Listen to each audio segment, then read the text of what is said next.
بسم اللہ الرحمن الرحیم۔ آج کی اس ویڈیو میں ہم رسول کریم صلی اللہ علیہ وسلم کی خفیہ اسلام کی تبلیغ کرنا اور پھیلانے کا واقعہ بیان کریں گے، لہٰذا اس ویڈیو کو آخر تک ضرور دیکھیے۔ حضور کریم صلی اللہ علیہ وسلم کی دعوت حق پر لبیک کہنے والے حضرات وہ تھے جن کا رسول کریم صلی اللہ علیہ وسلم کے ساتھ بہت قریبی تعلق تھا، جس کی وجہ سے یہ حضرات آپ صلی اللہ علیہ وسلم کے ساتھ بخوبی واقف تھے۔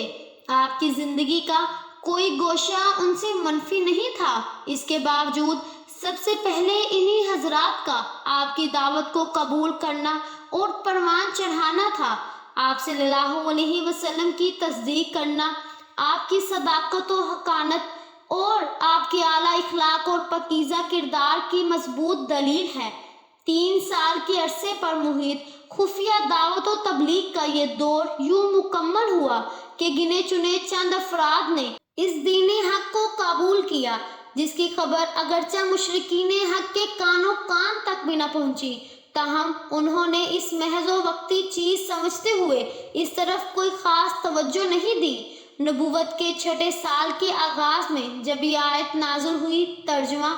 آپ ڈرائیے اپنے خاندان والوں، قرابت داروں کو اس حکم ربانی کی طرف بلائیں۔ آپ صلی اللہ علیہ وسلم نے اب اعلانیہ دعوت و تبلیغ کا آغاز فرمایا اور یوں مکی زندگی کے دوسرے دور کا آغاز ہوا، جو کہ نبوت کے 10ویں سال تک جاری رہا۔ چنانچہ ایک روز آپ صلی اللہ علیہ وسلم نے کوہ صفا پر اپنے خاندان والوں کو جانی بنو ہاشم کو جمع کیا تاکہ ان کے سامنے دعوت حق پیش کر سکے، لیکن اس موقع پر ابو لہب نے حسب معمول الٹی سیدھی باتیں ہانکنی شروع کی، جس کی وجہ سے آپ اپنا مدعی بیان نہ کر سکے۔ دوسرے روز آپ صلی اللہ علیہ وسلم نے دوبارہ بنو ہاشم کو جمع کیا اور مدعا بیان کرنے سے پہلے ان سے اپنی تصدیق چاہی، جس پر ان سب نے لبیک زبان کہا۔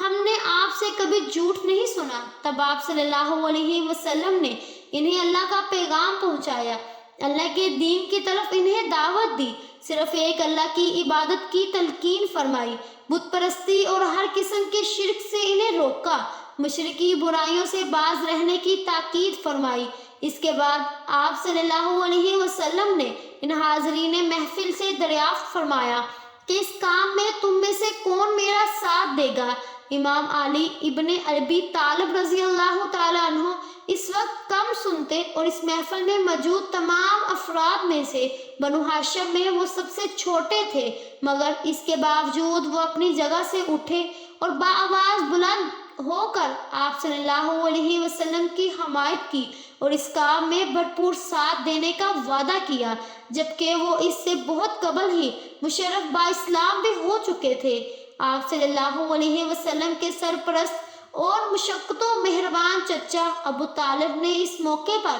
آپ کو اس سلسلے میں اپنی مکمل حمایت اور تاکید کا یقین دلایا، البتہ ساتھ ہی یہ بھی کہا کہ میرا دل نہیں مانتا کہ میں عبد المطلب کے دین سے روگردانی کروں۔ مقصد یہ کہ دین اسلام کی دعوت و تبلیغ اور اس کی ارشاد کی جہاں تک بات ہے، اس سلسلے میں آپ صلی اللہ علیہ وسلم کے شانہ بشانہ اور دامن اور مدد کے لیے مکمل طور پر تیار ہوں، لیکن جہاں تک میرے اپنے دین کا معاملہ ہے تو میں اپنے آباء و دین کو نہیں چھوڑ سکتا۔ رسول کریم صلی اللہ علیہ وسلم نے اپنا سلسلہ گفتگو جاری رکھا۔ اسی دوران جب آپ صلی اللہ علیہ وسلم نے یہ ارشاد فرمایا، میں تمہیں ڈراتا ہوں سخت عذاب سے، یہ الفاظ سنتے ہی ابو لہب برک اٹھا اور یوں ہراساں سرائی کرنے لگا اور کہنے لگا، نعوذ باللہ، تو ہلاک ہو جائے گا، تو نے ہم سب کو صرف اسی لیے یہاں جمع کیا ہے۔ ابو لہب کی زبان سے یہ انتہائی سخت اور طبیعت ترین الفاظ سن کر رسول کریم صلی اللہ علیہ وسلم انتہائی رنجیدہ ہو گئے، جس پر آپ صلی اللہ علیہ وسلم کی دلجوئی تسلی کے لیے خلق ارض و سما کی جانب سے سورۃ تبت یدا یعنی سورۃ اللہب نازل کی گئی، جس میں اللہ سبحانہ تعالیٰ کی طرف سے یہ کہا گیا کہ ہلاکت تو خود ابو لہب کے لیے ہے۔ انہی دن جب آپ کو جو حکم دیا گیا تھا اسے آپ خوب صاف صاف بیان کر دیجئے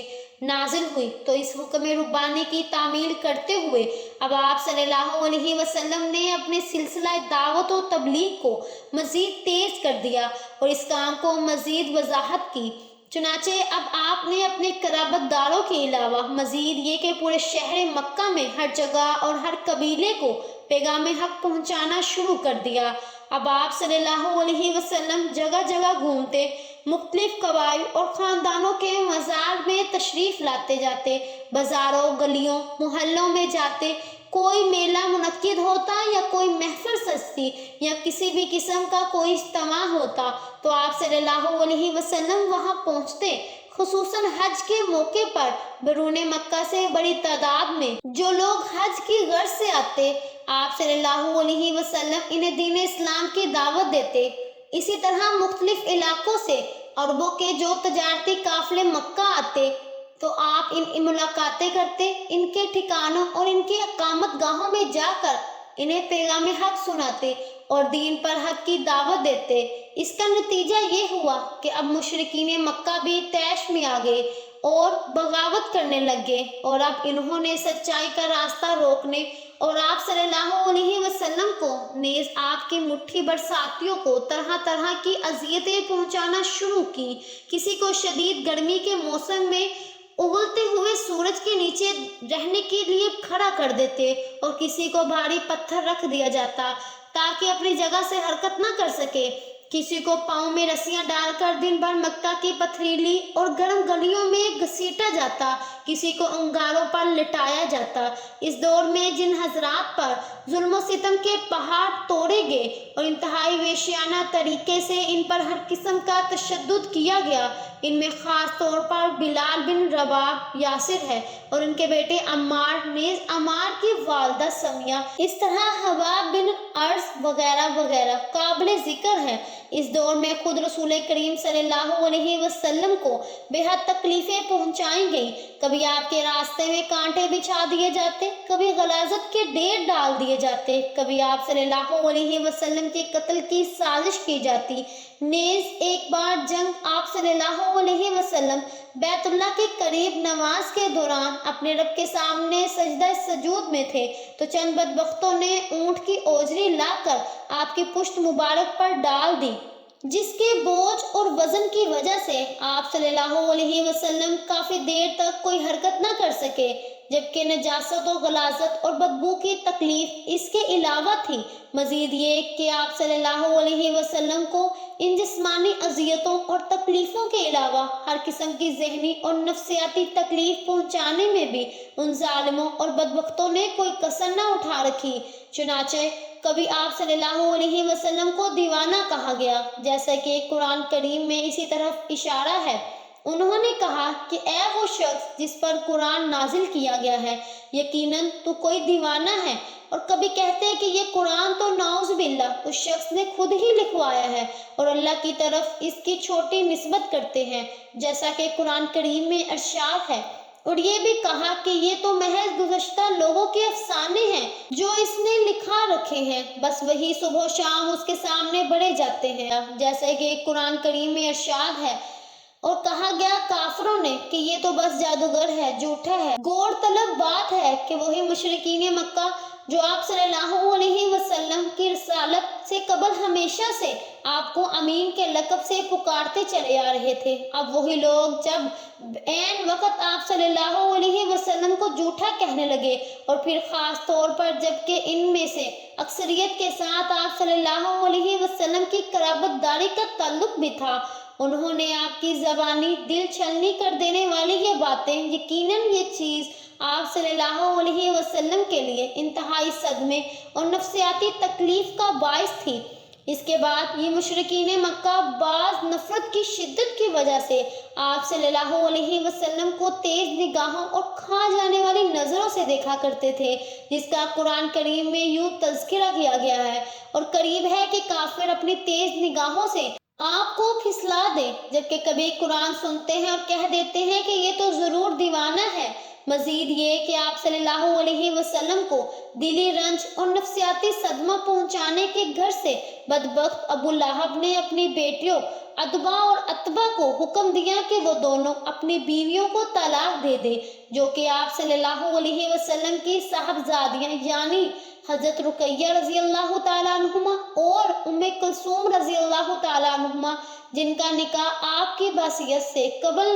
ابو لہب کے بیٹوں کے ساتھ ہوا تھا۔ رسول کریم صلی اللہ علیہ وسلم کی باصیت مبارکہ کے بعد 5ویں سال چل رہا تھا اور تبلیغ کے سلسلے کو 2 سال کا عرصہ گزر چکا تھا۔ کفار مشرکین کی طرف سے بدسلوکیوں اور رسانیوں کا سلسلہ بستور عروج پر تھا۔ تب آپ صلی اللہ علیہ وسلم نے اپنے جانثار صحابہ کرام رضی اللہ تعالیٰ عنہ کو مشورہ دیا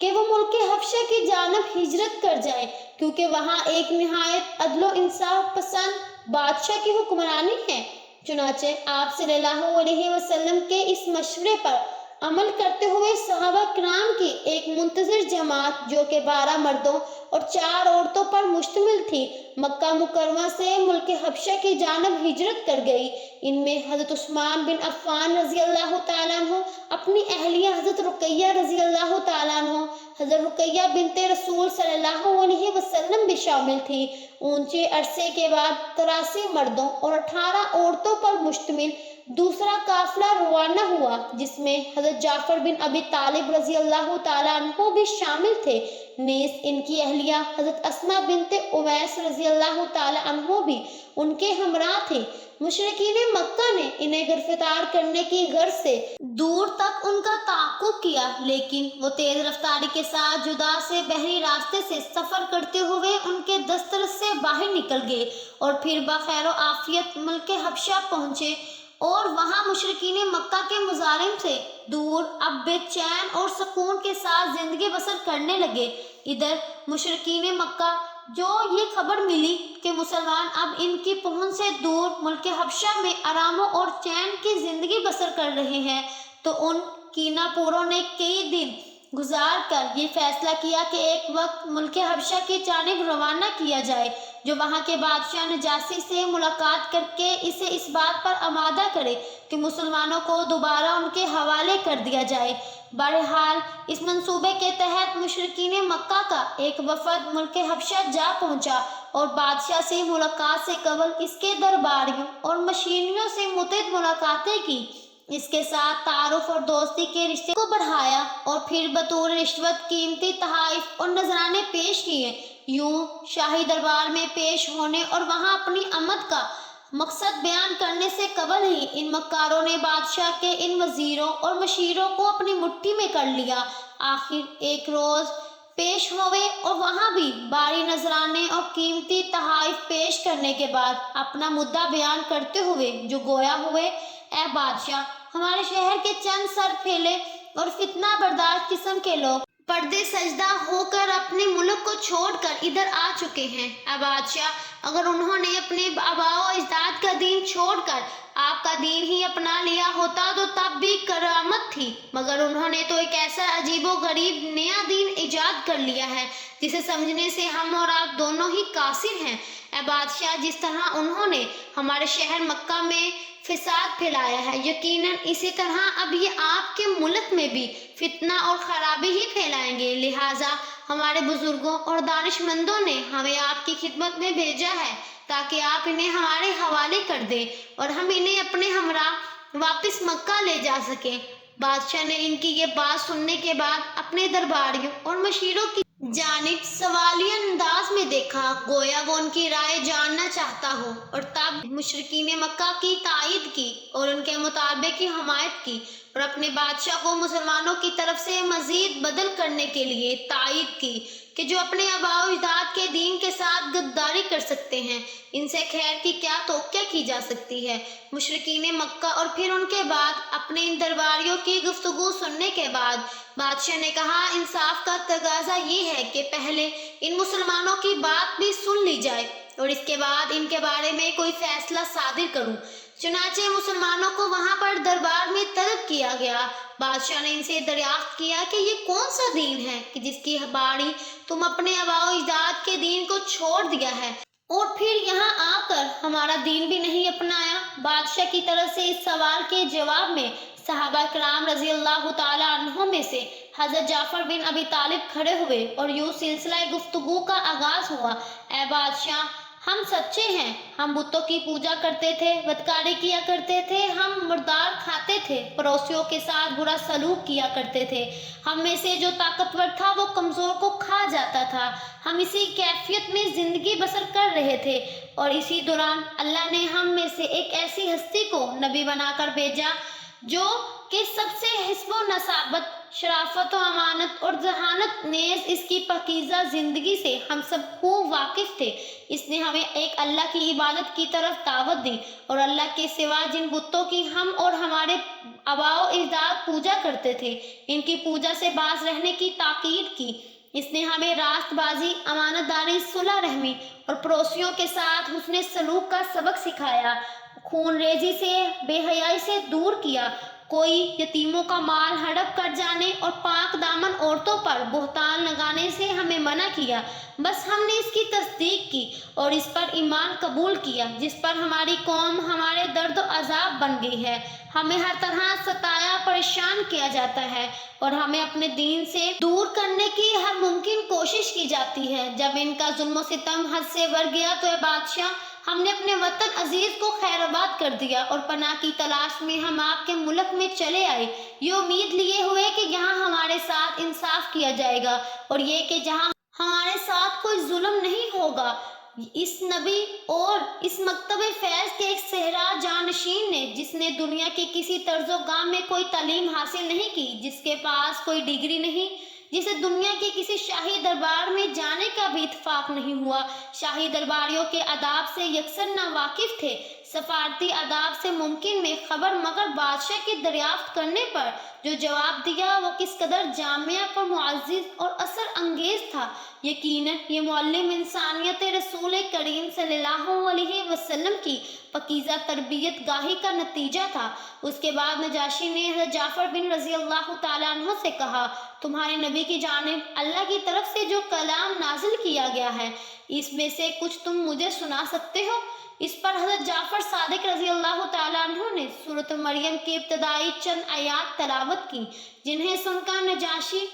زاروں کے تار رونے لگا اور اس کی آنکھوں سے آنسو رواں ہو گئے جو اس کے رخساروں پر بہنے لگے۔ تب بے اختیار وہ بول اٹھا، بے شک یہ کلام وہ کلام ہے جو کہ عیسیٰ علیہ السلام لائے ہیں، دونوں ایک ہی چراغ سے نکلے ہوئے نور ہیں۔ نجاشی حضرت جعفر رضی اللہ تعالیٰ عنہ کی تقریر سے اور پھر ان کی زبانی سورۃ مریم کی تلاوت سے اس قدر متاثر ہوا کہ اس نے ان مسلمانوں کو مشرکین مکہ کے حوالے کرنے سے صاف انکار کر دیا اور مشرکین مکہ کے وفد کو مخاطب کرتے ہوئے یوں کہنے لگا کہ اے اللہ نے مجھے یہ سلطنت اور رشوت لے کر عنایت نہیں کی، پھر میں کسی سے رشوت کیوں لوں؟ اور وفد کو واپس لوٹ جانے کا حکم دیا۔ جب یہ ناکام نامراد مکہ واپس پہنچا اور اپنی ناکامی اور ذلت کی داستان سنانے لگا قریش کے گوشے گزار کی تو وہ غصے کے مارے دانت پیس کر رہ گئے۔ جزاک اللہ۔ اگر آپ کو ہماری آج کی ویڈیو پسند آئی